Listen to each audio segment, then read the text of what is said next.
Hi, I'm Sarah, and this is Ask Me Anything. I'm here to answer your questions. WJ Pamelia says, what was the most difficult decision you had to make with this project? Okay, how long have you got? In episode 5, all about the kitchen and the dining room.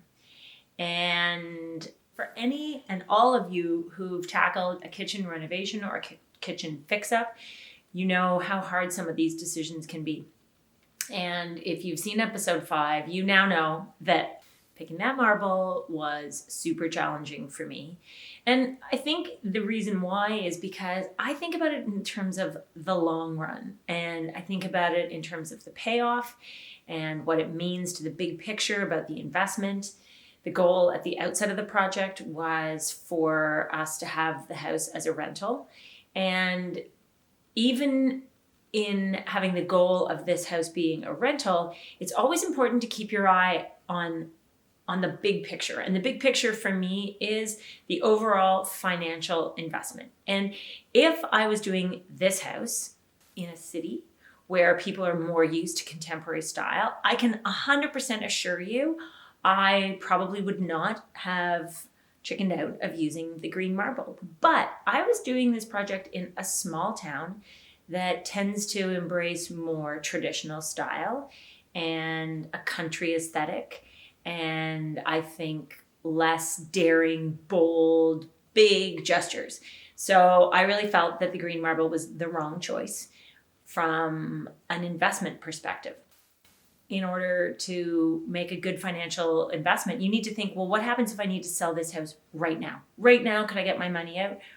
Right now, in order to get your money out, in order to sell a house, you need somebody who wants to buy that house. And I really felt that the green marble would run the risk of being a polarizing choice. I think people would walk in and say, love it or hate it.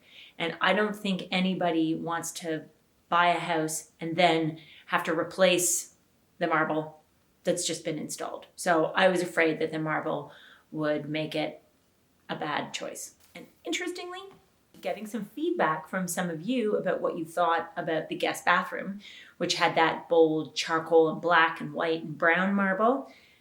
A number of you really didn't like it. Got some pretty bold comments on that. Don't like it, Sarah. Normally like what you do. Think you made a mistake.